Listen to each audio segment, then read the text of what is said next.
Olá pessoal, como é que vocês estão? Eu espero que todos estejam passando muito bem. Pessoal, antes de mais nada eu quero pedir desculpas aos seguidores do meu canal, pois eu passei um tempinho sem postar vídeos, né?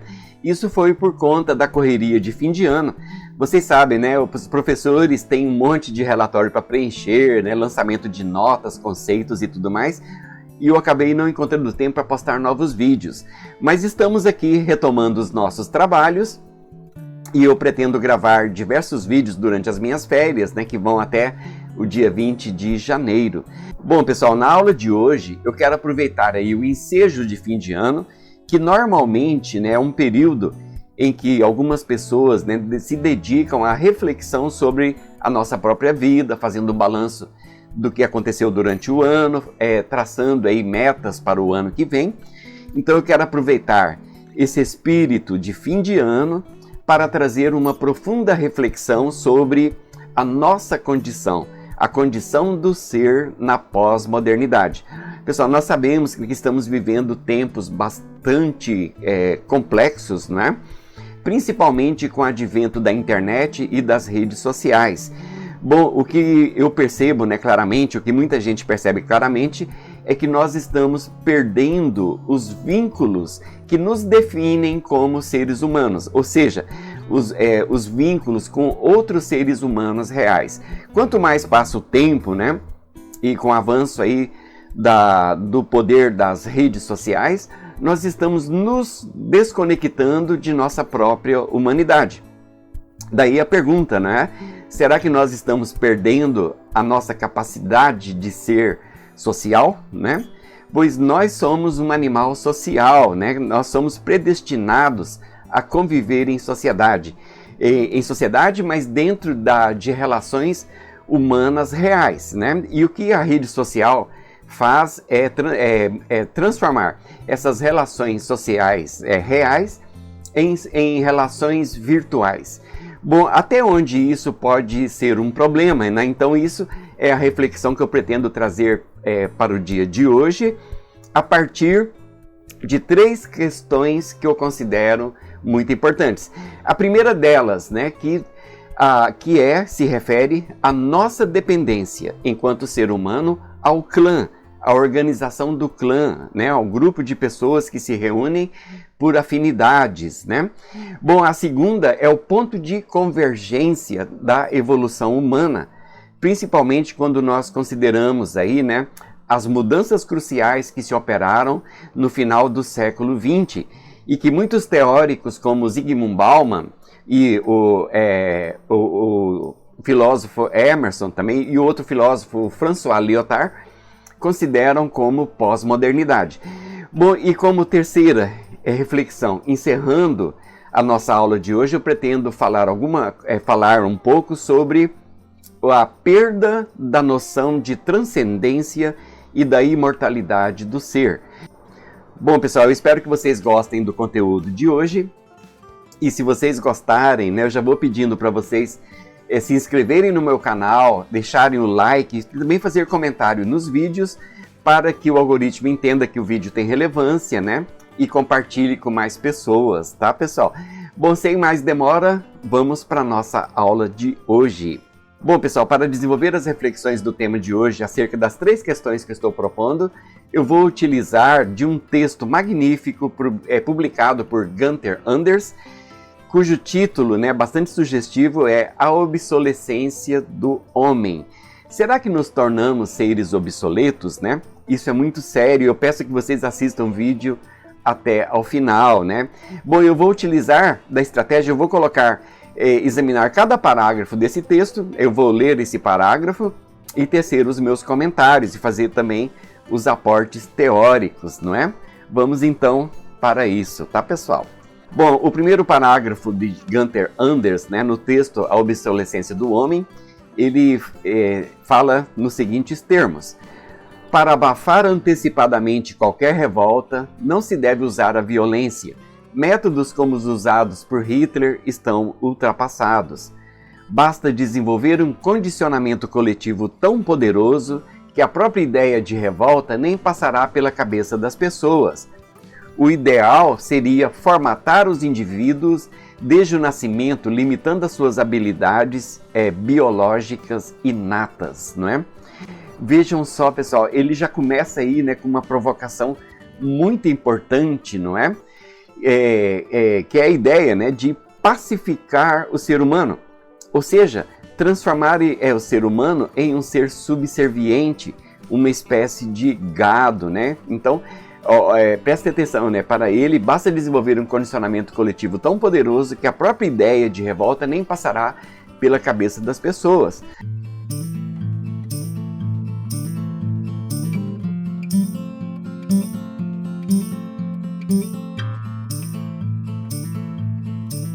Bom, pessoal, como a parte teórica para a gente descortinar essa ideia do Gunther Anders, né? Da desconexão do ser humano com a realidade, eu trago aqui as reflexões de pensadores da escola de Frankfurt, na verdade dois deles, né, o Theodor Adorno e o Max Horkheimer. Eles criaram o conceito de indústria cultural. Para eles, né, a indústria cultural ela é promovida, né, por um conglomerado midiático internacional cujo trabalho, né, tem o poder de influenciar e moldar o pensamento das pessoas. Então, isso foi na década de 60, tá, pessoal? Quando eles publicaram textos, né, sobre a indústria cultural. Então, veja bem, né, eles olham para a indústria cultural, a televisão, o advento do rádio, né, como meios muito eficientes para moldar o nosso pensamento, produzindo assim, né, um padrão de comportamento através aí de processos de alienação mental, né, pessoal? Isso é muito preocupante. Bom, outro pensador que fala sobre isso é o Guy Debord. O Guy Debord, ele publicou aí aproximadamente aí na década de 80, se não me falha a memória, né? Se eu estiver errado, me perdoem. Um livro chamado A Sociedade do Espetáculo, né? Ele fala que na sociedade do espetáculo o predador maior é o nosso olho. Então ele traz, né, uma profunda crítica à questão da influência dos meios de comunicação de massa, não é? E isso também colabora aí, né, com a ideia de indústria cultural do Theodor Adorno e Max Horkheimer. E ele fala dos perigos, né, desta alienação. Nós nos alienamos passivamente, né? Então, quando a televisão entra em nossas residências, o primeiro grande veículo, né, de alienação foi o rádio, né? Entrando em todas as residências, depois foi a televisão, criando aí, né, uma sociedade do espetáculo que visa, né, a produzir um desejo desenfreado de consumo, a tal ponto que chega a produzir a desumanização do ser. Então nós passamos a viver não nossas vidas reais, mas passamos a viver a nossa vida através das celebridades, não é? Então veja, né, você tem todo um contexto, você tem a sua família, você tem os seus amigos, essa parte é a vida real, mas você às vezes deixa isso de lado para viver a vida das celebridades, né? E isso traz uma certa euforia, né? Uma certa noção de felicidade, mas sabe, convenhamos, né, pessoal, está muito longe de ser felicidade. Isso na verdade é um processo alienante. Bom, quando eu li a obra do Guy Debord, eu lembrei de uma cena, né, acontecida mesmo dentro da família. Um dia, né, chegou um parente nosso muito distante e a televisão estava ligado exatamente num programa, num capítulo de novela. Então era visível, né, que os visitantes, os parentes queriam conversar, porque fazia muito tempo, mas as pessoas pediam, uma hora, façam silêncio, está passando a novela, vamos assistir a novela primeiro para depois a gente conversar. Veja, pessoal, a inversão disso, né? Então você tem a sua vida real aqui, e você posterga ela, né, para viver uma vida ilusória, através das mídias eletrônicas, não é, pessoal? Olha só o perigo que é isso para nossas vidas, não é? Bom, e aqui eu trago um outro aporte teórico, já em termos científicos, que pode ser traduzido no conceito de programação preditiva.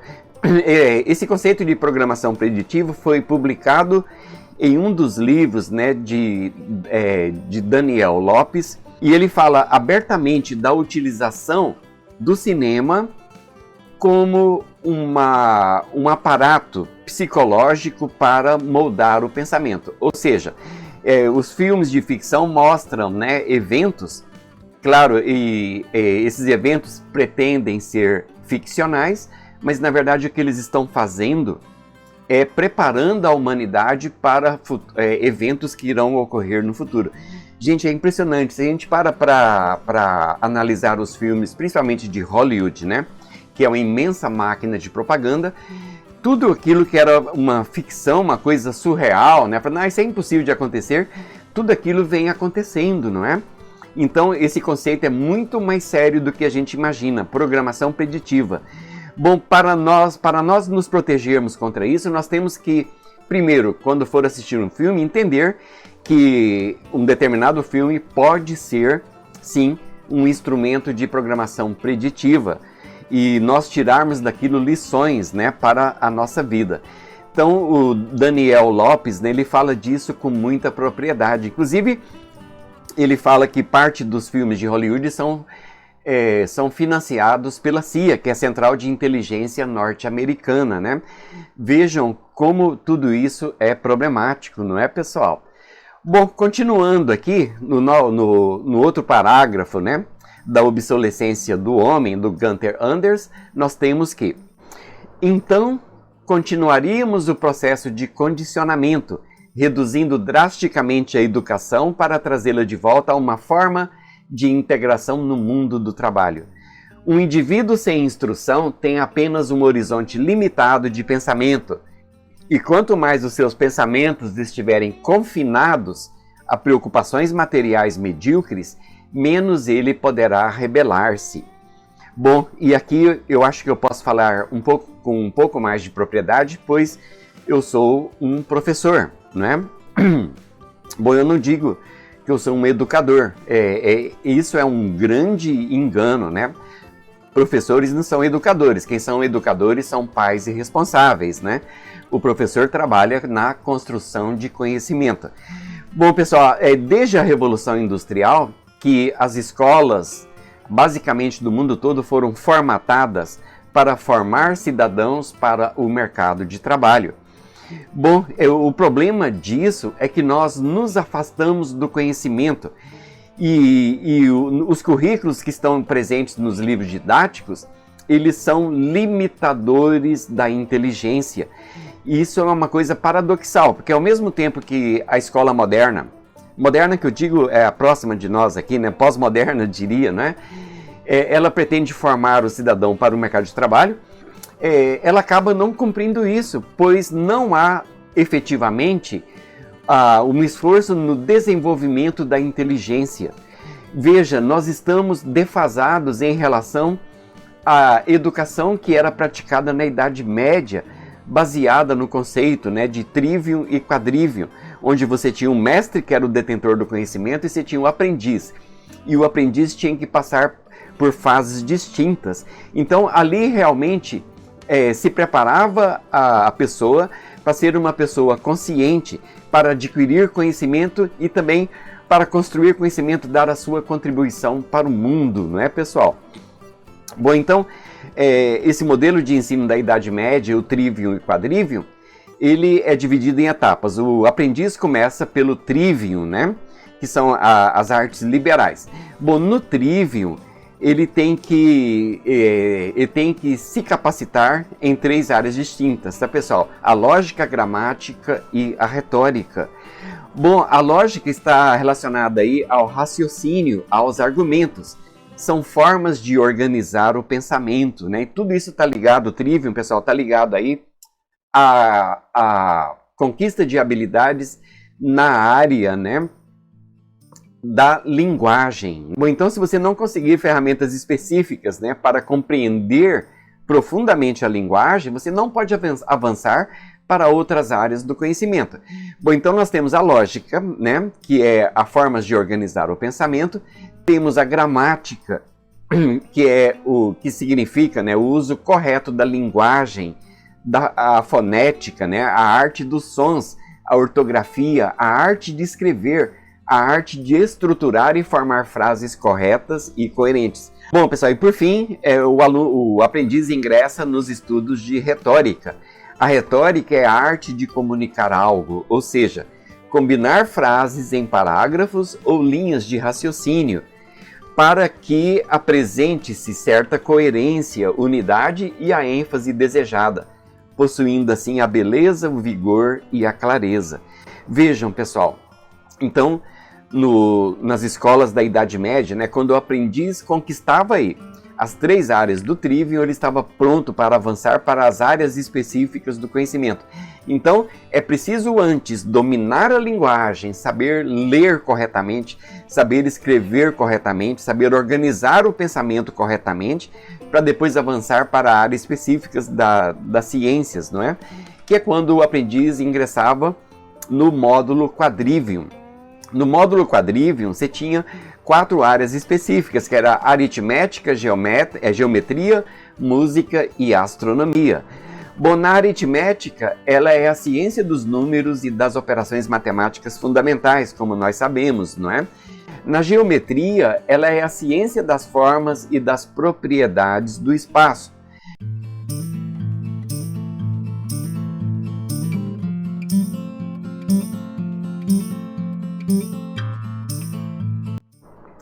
A música, que é a parte mais bonita que eu considero e mais importante do Quadrivium, ela é representada pela expressão artística que combina sons e ritmos de forma harmoniosa. A música possui elementos como melodia, harmonia, ritmo e timbre. Ela possibilita aí a exploração das emoções, a comunicação de ideias, onde se experimenta uma forma única de beleza estética. Além de seu valor cultural e emocional, a música também está intrinsecamente ligada à matemática, especialmente no estudo das proporções harmônicas e das relações entre frequências sonoras. Bom, a fase final aí do percurso, né, que o aprendiz deve percorrer nos seus estudos é o estudo da astronomia, que é uma ciência que estuda os corpos celestes, como planetas, estrelas, galáxias e o universo como um todo.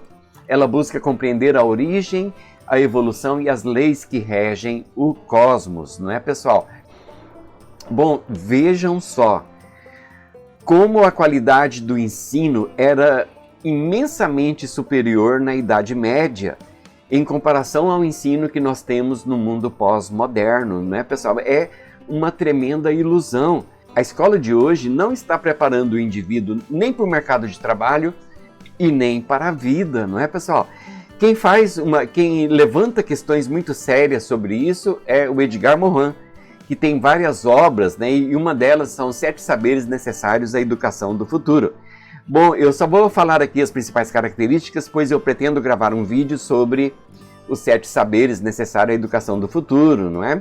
Bom, para ele, né, os 7 saberes consistem em as cegueiras do conhecimento, o erro e a ilusão. Bom, pessoal, nesse mundo, né, que a gente vive, da internet, né, das fake news, isso é de grande relevância, entender isso, perceber isso. Bom, outro ponto é os princípios do conhecimento pertinente. Gente, a escola pós-moderna, o conhecimento ele é fragmentado em áreas, né? Isso não existe, pois o conhecimento é um só. Na antiguidade, né, na Idade Média, o filósofo era aquele que dominava as várias áreas do conhecimento, pois tudo está interconectado.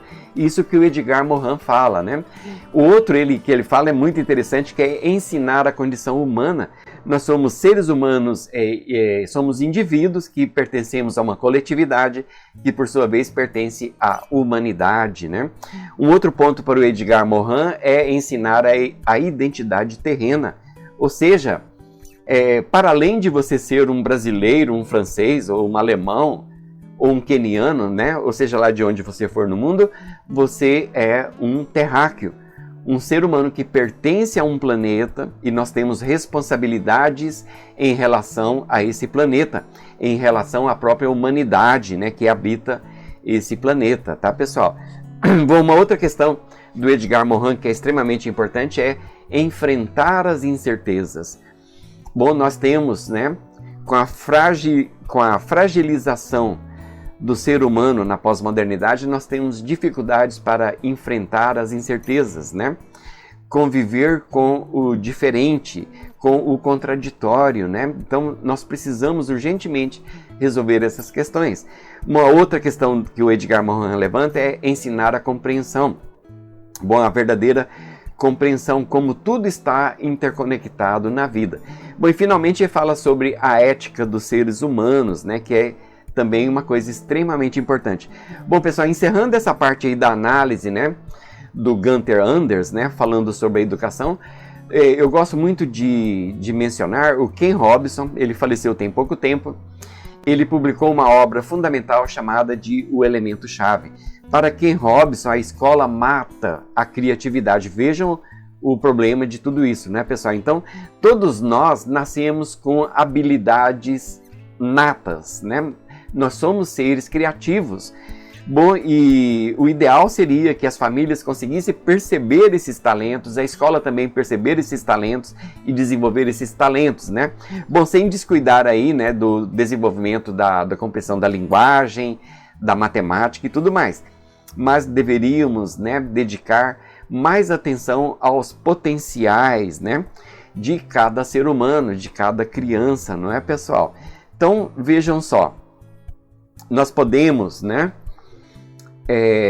entender a educação nos dias de hoje, né, que, digamos, só de passagem, ela é organizada pela Unesco, né, que é um dos departamentos da ONU, ela é para todo o Ocidente.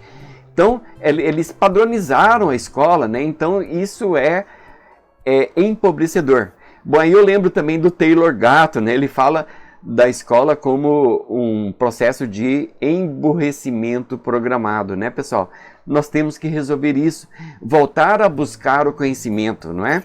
Bom, falando disso, né, eu lembro de uma outra coisa também, que eu sempre vira e mexe e volta à minha mente, que é a ideia de que a universidade não é para todo mundo, pessoal.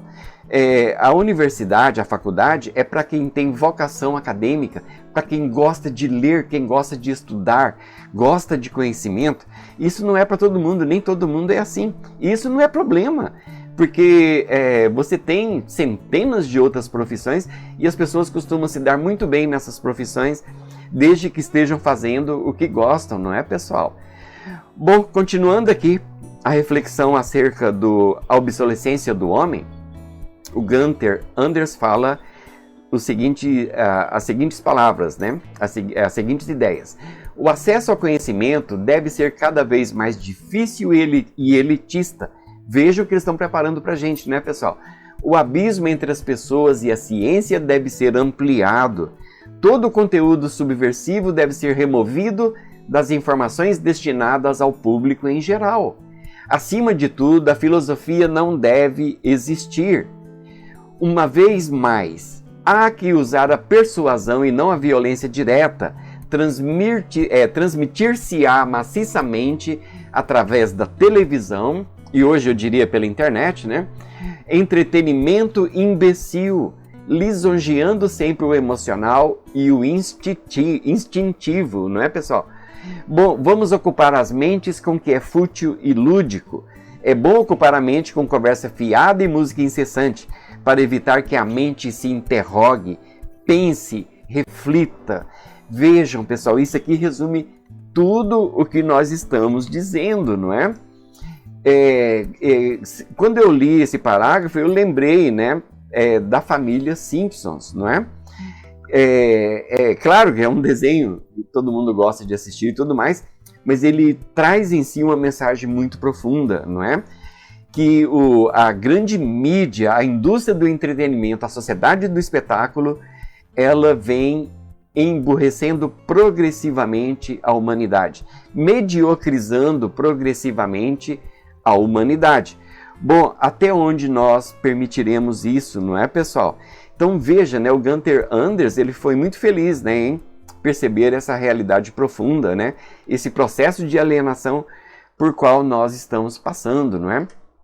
Bom, continuando aqui, ele fala sobre a sexualidade estará no topo dos interesses humanos. Como anestesia social, não há nada melhor, não é? Bom, pessoal, a sexualidade é uma coisa, é uma questão extremamente importante para nós, seres humanos. Ela beira o sagrado, né? Está ligada à questão da procriação, da perpetuação da espécie humana.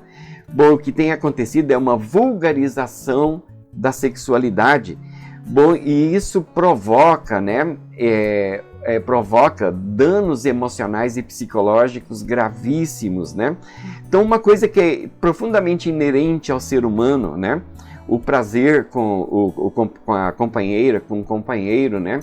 A instituição do casamento e tudo mais, da família, a constituição de filhos, a educação e tudo mais, tudo isso está sendo banalizado em uma busca frenética por prazer a todo custo, né? Não é assim que funciona. Isso não traz felicidade, não é? A felicidade não está na perversão, na luxúria, né? Na exploração dos instintos mais baixos do ser humano, não é, pessoal? É lamentável tudo isso, não é? Bom, continuando aqui, já indo para o final, né? Então, o homem massificado, produzido dessa maneira, deve ser tratado como o que é, um bezerro, e deve ser vigiado de perto, como um rebanho deve ser. Tudo que mitiga a sua lucidez é bom socialmente, e tudo que pode despertá-la deve ser ridicularizado, sufocado e combatido. Qualquer doutrina que questione o sistema, primeiro deve ser designada como subversiva e terrorista, e em seguida, aqueles que a apoiam devem ser tratados como tal, tá, gente? Pessoal, isso foi publicado por Gunther Anders em 1956 e está mais atual do que nunca, não é, pessoal?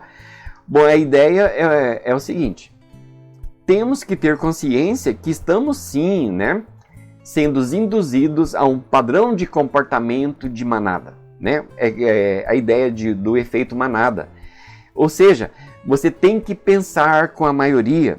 Se você não pensar com a maioria, você deve ser excluído, você deve ser cancelado, não é? Bom, isso não é a essência do ser humano, tá, pessoal? Isso não é desejável, né, para a nossa saúde, né, saúde mental, saúde física e tudo mais. Nós somos indivíduos, temos sim contribuições importantes, né, para a causa humana, mas nós conseguimos alcançar isso como indivíduos conscientes, verdadeiramente conscientes. E para isso deve-se, né, proporcionar dentro das escolas uma educação realmente eficiente, que visa a construção de conhecimento, que visa fornecer as ferramentas para decifrar os complexos códigos da linguagem falada, linguagem escrita e tudo mais, não é?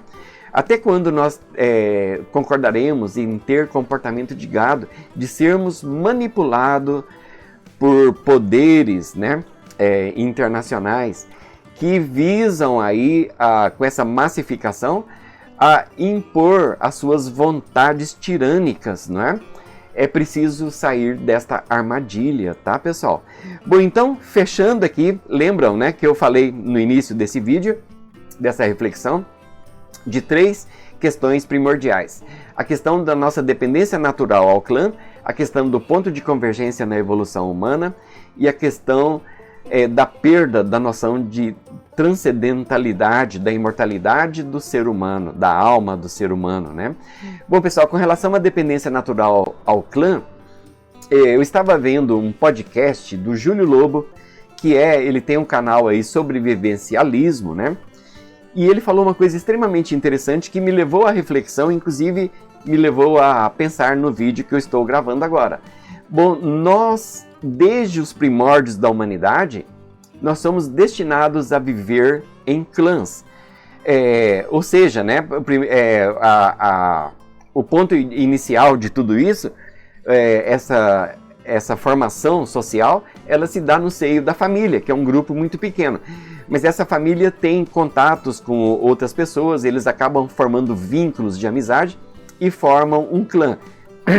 Bom, gente, da organização do clã isso evoluiu para grupos, depois aldeias, depois cidades e depois virou toda essa loucura, não é?